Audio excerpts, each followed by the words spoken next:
Dobrý den, v tomto krátkém videu si představíme obchod na pokles ceny v prostředí platformy Colosseum MetaTrader 4.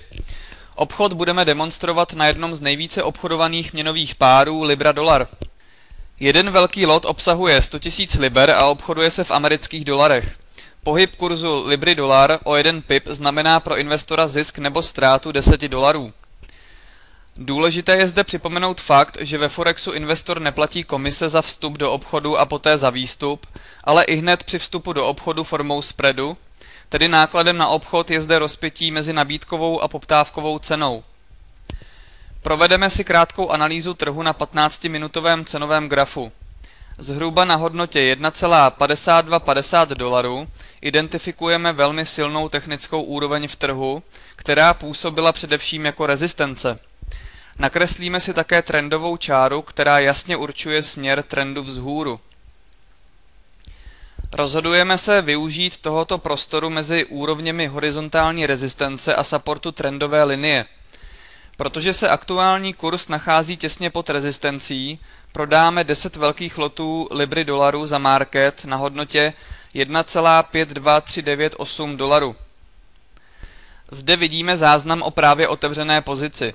Na obchodním účtu se zablokovala záloha na obchod, takzvaný margin, ve výši $15,239. Aktuální zisk nebo ztráta z pozice o velikosti 10 lotů se mění v závislosti na změnách hodnot kurzu měn. Protože náš zájem nyní je obchodovat pouze ve vymezeném prostoru mezi horní rezistencí a dolním supportem, nastavíme si těsně nad hranici trendové čáry pokyn pro realizaci zisku. Volíme hodnotu $1,52158. Potenciální zisk je tak 10x24 pips, tedy $2400. Ochranný stop loss k pozici v Libře dolaru si zadáme nad hranici rezistence a nejlépe také nad nejvyšší úroveň posledního swingu v trhu. Nastavíme hodnotu $1,52508. Cena se aktuálně vyvíjí příznivě a při zisku v otevřené pozici okolo $1300 už není důvod nadále v tomto obchodě podstupovat další riziko. Stop loss si posuneme na naši vstupní úroveň do trhu, a to na kurz $1,52398. Trh dále ztrácí svou sílu a další propad směrem k našemu pokynu pro realizaci zisku se nekoná.